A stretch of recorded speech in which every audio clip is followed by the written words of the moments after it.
শিক্ষার্থীদের উপর বর্বরিচিত এবং ন্যক্কারজনক হামলার জন্য আন্দোলনকারীদের সামনে এসে উপস্থিত হয়ে উক্ত ঘটনার জন্য ক্ষমা চাইতে হবে এবং সেই সাথে জবাবদিহি করতে হবে।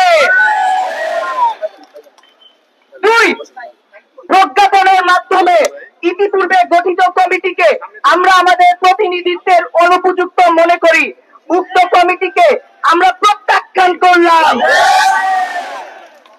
অনতিবিলম্বে বিশ্ববিদ্যালয়ের শিক্ষক প্রতিনিধি সহ প্রকৌশল অধিকার আন্দোলনের স্টেক হোল্ডারদের সাথে নিয়ে কমিটি সংস্কার করে পেশকৃত 3 দফা দাবিকে দ্রুততম সময়ের মধ্যে মেনে নির্বাহী আদেশের মাধ্যমে প্রজ্ঞাপন জারি করতে হবে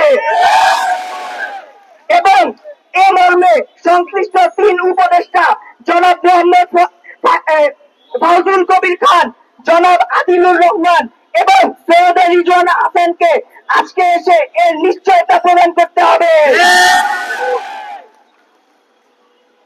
3, হামলায় আহত সকল শিক্ষার্থীদের চিকিৎসার ব্যয়ভার সরকারকে বহন করতে হবে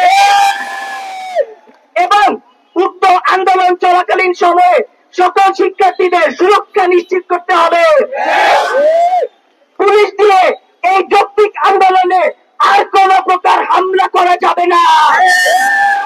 এক পুলিশ দিয়ে আন্দোলন, পুলিশ দিয়ে আন্দোলন, পুলিশ দিয়ে আন্দোলন।